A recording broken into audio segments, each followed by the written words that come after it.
So this is Celia from True North Sports, and I recommend subscribing to Success is a Choice podcast with Jamy Bechler.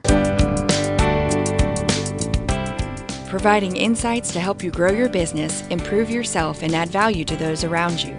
You're listening to the Success is a Choice podcast, where you get a peek into the lives of industry leaders as they share their stories with you. Welcome to Success is a Choice podcast. I'm your host, Jamy Bechler. And Mandy Green joins us today. Mandy is a longtime Division I soccer coach, but it was her work as a speaker and consultant that first got my attention. She is the founder of Busy Coach, a program that helps people, in particular coaches, to work more effectively and efficiently. I'm excited to chat with Mandy today so that I can organize my life and find ways to better maximize my time as well. So Mandy, welcome to the show. No, thanks, Jamie. I appreciate you having me on. Yeah, no problem. You know, you've been a coach for a long time, but you also work with other teams, other individuals. What are some ways that you've measured success or defined success throughout your career? I am a very goal-driven person, and I'm all about measuring. I think it's hard to know if you're making any progress unless you're tracking the stats, right? I mean, in all my years as a coach, I think it's all about the stats and improving your numbers, and so I track my goals, I track my habits, I track that kind of stuff, and I try to live by the motto, I got to get better every single day. And I'm a very competitive person, and so I've got my numbers from yesterday that, if I'm getting just a little bit better today, I'm gonna keep going in the direction that I want to go. So, I mean, I look at the stats, and that, helps me progress in my success. I think it's funny, another thing that I use to determine success, and it's something I'm actually pretty proud of, is how many former players' weddings do I get invited to every year. Usually and they all seem to have weddings in the fall, which, being a soccer coach, you would think, thank you for the invite, but I can't come because it's during the season. But, getting invited to players' weddings is something I measure. That's something I consider being a successful coach, if I'm getting invited to a lot of players' weddings, because that it means enough, or it means something to me that they're thinking of me as they're, about to go through a huge major life event, and the fact that they want to include me on it means that I, built a good relationship with them throughout their playing career. So that's something that means a lot to me. Certainly wins and losses is something, but I don't know. I think as a coach, to me, as I've gotten older, we're always focused on wins and losses, but, I think the effect that you have in the community that you're in, I think the effect that you have on the student athletes that you're working with, the effect that I'm now having with the coaches that I'm working with, I think if I can just I have a goal every day. I want to try to help out, or give some little tidbit of information, or reach out and help somebody in one way that hopefully will make their day a little bit better. I mean, I'm focus on long-term success, but I really focus on daily actions. And to me, that is what I focus on in being successful. You offer service products that meet a need that all of us seem to be burdened with. How do we get more organized, make time for the things that are most important? Describe how you came up with Busy Coach and how it's changed how you see things. Yeah, I came up with Busy Coach kind of by accident. It wasn't my intention. If you had asked me 5 or 6 years ago, would I be running a company trying to teach coaches how to be more productive and get organized, I would say absolutely not. But I got my first head coaching job literally 2 weeks after I had delivered my first son. And so, and I took over a program that was the bottom of the barrel when it came to a lot of things, with the quality of the facilities and recruiting and the team chemistry and the quality of play. And, they were one of the worst Division I programs in the country at the time. And, having had my first son and trying to figure out how to be a mom and still be a good wife or spouse, and then run a Division I program, things were a little chaotic. And I didn't have my full-time assistant my first 3 years. So I had my coaching hat, my mom hat, my wife. I mean, I had multiple hats on 24/7, and I got to a point about a year or two into it where I was exhausted and unorganized, and my focus was all over the place, and I was distracted by a lot of things. And so I had a choice to make. I could either keep working the way I was working and probably burn out and quit, or I could find a better way.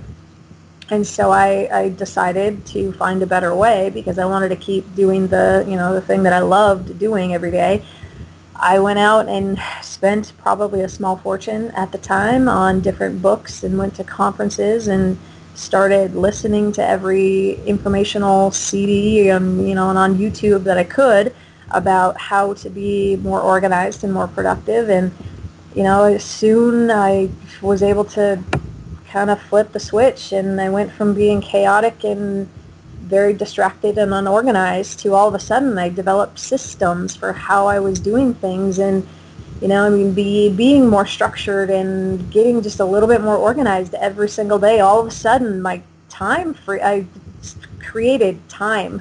At the end of the day, instead of working 60, 70, 80-hour weeks, all of a sudden I was working 50, 60-hour weeks and getting better, higher quality work done.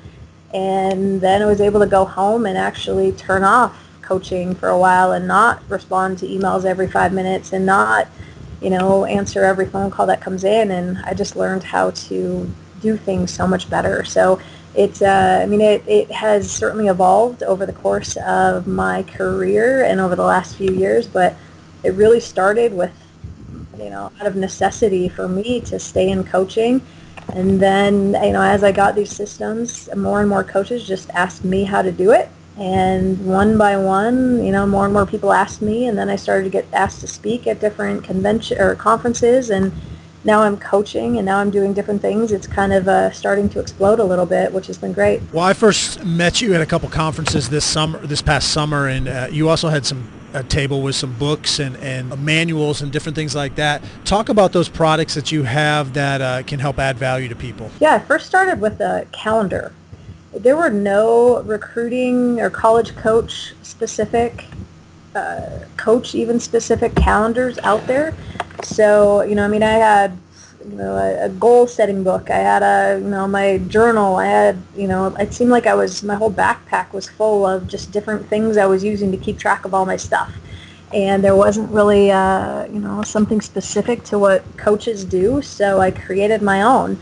And so I have a day planner that I use, and it's become my journal as well. And it's a way that I use it to also track my progress, and I gauge how productive I'm being during the day, what time, where did I lose time, where was I focused, what distracted me that day, what problems did what happened to me during the day. And then I use that information based on what happened yesterday to make today a little better, so I use that as a journal. I've got a Busy Making Champions workbook it is a workbook on basically how to get more organized and productive as a coach. So it's just a lot of time management techniques and strategies that I've come up with that I found very useful and helpful for coaches. I have a tracking journal where, like I've mentioned before, I'm really big into tracking the numbers. So you can track your activity, from the morning you wake up till when you go to bed at night, and you do that for a couple days, and you figure out where you're losing time and where you're being inefficient, so that you can track your activity levels. You can track your energy in there. You can track your habits. You can track some of your recruiting information. There's just all sorts of different forms that I found very useful to track the important metrics that we can use to gauge our current levels of success as a coach. I have a productivity habit challenge. I think a lot of people ask me about different time management techniques and strategies, and I'm like, all of them are great, but if your habits aren't good, you got to figure out how to change probably your habits and find ways to incorporate what you're what you're currently doing during the day, how can you, tack on a productivity habit to slowly and surely change what you're doing to make yourself more efficient during the day. So, like, for example, there's in the morning, a lot of people, they wake up, first thing they do is check their email, and then they'll, maybe go get a cup of coffee. Well, I think, you use your waking up in the morning as a trigger to then the next thing you do is go get a glass of water is the first habit that I try to get people to do. So you're rehydrating your body. I mean, your body, you've been sleeping for hopefully 8 hours. You're dehydrated. Let's get your energy up. It's going to help with your focus. It's going to help with your metabolism. So it just gets you off to a good start during the day. And then, just different things, different triggers of things that you're currently doing during the day, like walking into the office. That's a trigger. Then what do you do? So just incorporating some high performance habits. And then I've got a recruiting, I call it kick-ass recruiting, where it just helps you, formulate your recruiting strategy, get organized with your recruiting and your social media and your written mail and your email, and how to incorporate all of that together and plan out your messages and when to send them and who's going to send them and what do you delegate. What do you do your own? How can you get better with it every day? Stuff like that. So those are, it's a lot. It's a lot of information, but that's kind of what I've started with, and it's all been information that coaches have asked me for. So I kind of just dug into my computer and figured out how I was doing things and put it in a format that coaches could take and hopefully just apply it to what they're currently doing, and and off they go. And you outline a lot of these steps and habits for morning. You outline those in your blog on busy.coach. So if our listeners want to check out busy.coach, go ahead and do that on your cell phones and pull up her blog, and you can find those habits and steps that will make your morning routine much, much better. What are some ways that people sabotage their own success or get in their own way? One is being distracted. I think there are so many things going on and so many bells and whistles and interruptions that I think people get pulled in a lot of different directions and they don't allow themselves enough time to focus on one thing. So I think distractions is one thing that sabotages people's success. I think not having any structure to their day, I think it sabotages people's success. I get people who tell me that, I don't want to be structured. It just feels so inflexible and it's kind of suffocating. And I'm like, yeah, but and I'm not asking people to, schedule every single minute of the day, but I think there are certain blocks of time that you should schedule. I think, success is everybody's personal responsibility, and what is the one thing that will make you successful? I think if you spend 15 minutes on it every single morning, make that a priority. Don't get distracted, schedule it. I think for a lot of people, if it's not on your schedule, it just doesn't happen. And so, those types of things, I think when you get more structured and schedule those types of top priority things, I think, instead of just kind of bumbling through your day and randomly, doing things, I think that will make people successful. But I think people just they feel like they're going to be, just it's too rigid and too, set. I think that's a mistake that coaches make. I could probably go on and on, but, I think not having a plan, I think is also, that would be the third one I would say. Not having a plan is they go about doing random things all day long with no real direction or purpose to what they're doing. So I think you get a plan, you set your priorities, you put it on the schedule, add some structure to your day, and then ruthlessly eliminate all distractions as best you can, I think is a great formula for success. When I was coaching, and you, I'm sure, can relate to this, you have players that come in and they have no idea how to structure their time. They have no idea how to prioritize. And one of our first things that we tried to do was get them to understand that I'm not even saying you can't have free time or screw off time, just plan it and schedule it. So if you want to have 8 hours, that's an exaggeration, but if you want to have all these hours of free time, at least put it on your calendar so you know you're having free time then. And that was actually the first step in getting their perspective to change of looking at what's important and looking, they had to structure their free time before they could structure that boring time. Are there some key tips or some practical advice that you found effective when trying to eliminate distractions or at least minimize distractions in our lives? You mentioned one, when you wake up in the morning, that's a morning routine, don't check in your phone. That's kind of a distraction from a mental standpoint. What are some other practical steps we can do? I think first you got to be aware of what you're distracted by, and an easy thing to do is I love to start with time tracking, tracking your activity throughout the day.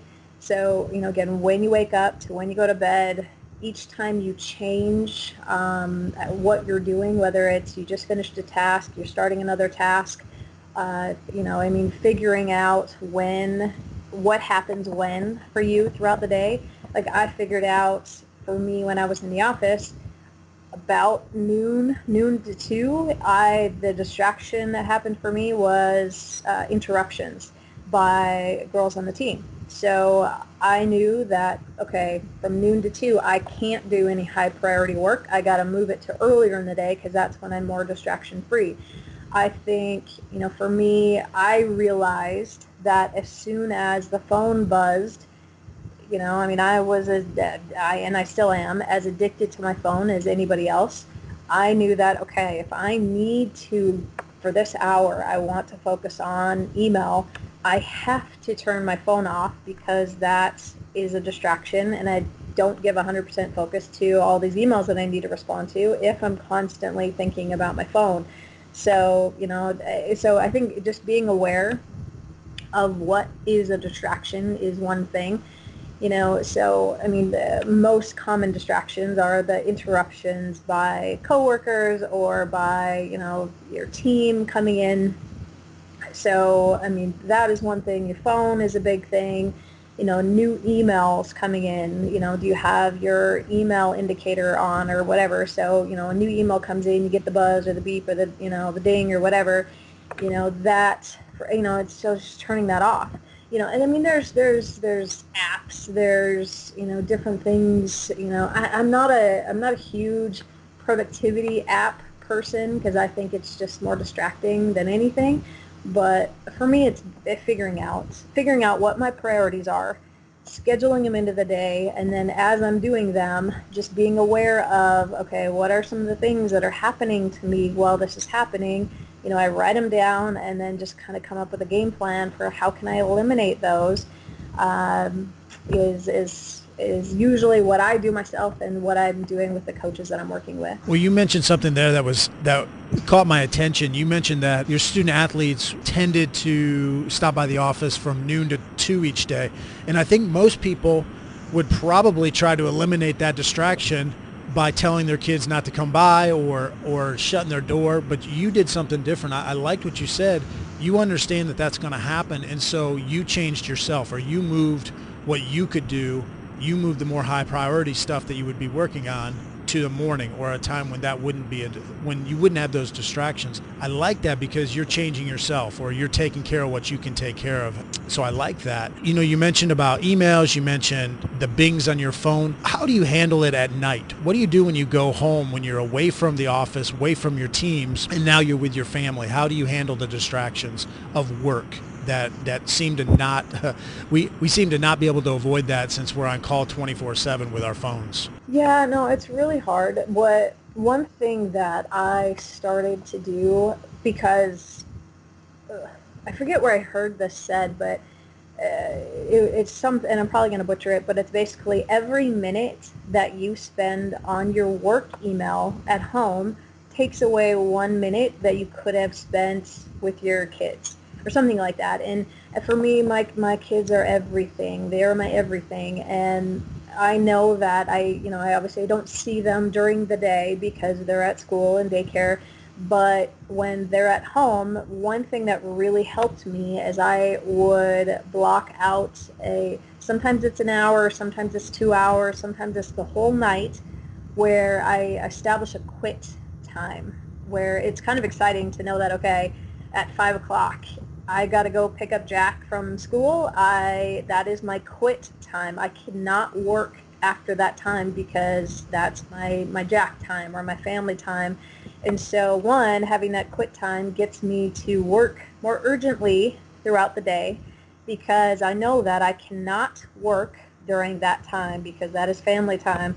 So I shut my email off. I put my phone in a different room. I turn off my laptop. Like, I don't let myself look at it, which it's hard. It's really hard to do. At first, especially it was. It gets easier as you do it more, but set that quit time. Don't let yourself work. Get your stuff done during the day so you don't have to look at your phone at night. If I had recruiting phone calls to make, I would make sure that it wasn't scheduled during that time.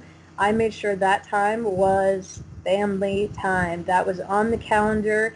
I treated it like any other appointment that I would have with the president of the university. Like, it's that important. I'm not doing anything during that time. And, not only did it get me more present with my kids, it got me, it was a mental and physical, but a mental break from work. And so, the going on vacation thing, it's, you get more done. You probably get 3 months of work done the day before you go on vacation because you got to get it done. But then you always feel so rested and, refreshed when you go back to work because you've been able to turn off work for, short amount of time. So I kind of try to do that every single night. I have that quit time. I don't do work at, during the set time every day, and it changes every day. But I rest, I recoup, I relax, I have fun, I play with the kids, I'm 100% there for them. And then, I check email after that, or I'll do a little bit of work later on that night. But, I just cut out that 1 hour or 2 hours every single night. It's been amazing. We'll return to our interview with Mandy Green in just a moment. Mandy is helping coaches work more effectively and efficiently. One of the reasons for doing this is so that they can maximize their impact on players. In the same way, the Leadership Playbook is a leadership book packed full of practical tips and insightful stories to help student athletes become better leaders and teammates. When we help develop students, we are also helping to influence the future in a positive way. Please visit theleadershipplaybook.com to learn more about this new book. And now back to our interview with Mandy Green. A little bit of a strange question. What's a purchase that you've had that's $100 or less that had a profound impact on your life? I'm a book reader. I would say, I got an MP3 player. And I am always walking. We got a year-old chocolate lab puppy, and this guy has got energy to burn. So we need to take him out on walks quite a bit. And I get a lot of books on, either on MP3s or just different. I download a lot of podcasts. I just have different resources that I listen to while I'm out on a walk. So it's doubled, if not tripled, my book output for the year, which is great. So I would say an MP3 player that I can listen to in the car or listen to while I'm out on a walk has been pretty significant for me. What are some of the podcasts that you subscribe to? I am a big Brendan Burchard fan. I really like, Teresa, she is great. Dan Tudor's recruiting podcast is great. I listen to a lot of productivity podcasts. Their names are escaping me at the moment, but let me look them up. I like Russell Brunson. He is actually great with some different marketing things, which I apply a lot to recruiting. I like Hal Elrod, who does The Morning Miracle, which that book I would highly recommend. His is great. Yeah, I would say those are the big ones that I have been listening to. Jeff Sanders is a productivity guy that I listen to. He was the name I couldn't remember. And we'll be sure to put those in the show notes so people can maybe find a new podcast that they want to listen to as well and subscribe to those. Where can people best connect with you or learn more about you, especially if they want to bring you in to talk to their team or bring you in to talk to a conference maybe this upcoming summer? Emailing me is one great way. Just mandy@busy.coach is my email address. If you want to go to my website, there's a way to contact me through there at just www.busy.coach is one way to contact me there. Or phone. I'll give you my phone number. It's 319-621-2384. If you want to get a hold of me on the phone, call me directly. Excellent. We'll also put those in the show notes as well. Mandy, appreciate the work that you're doing to help other coaches, busy coaches, to be more effective and more efficient. Thank you for your time. I know you're busy yourself, so thanks for the time, for adding insight. Yeah, no, thanks again, Jamie, for having me on. I really appreciate it. I took a bunch of notes from that episode because I'm always looking for ways to be more efficient with my business. Mandy has some great thoughts, and her strategies can help out anyone, not just sports coaches. So I encourage you, check out her website at www.busy.coach. Thanks so much, and remember that success is a choice. What choice will you make today?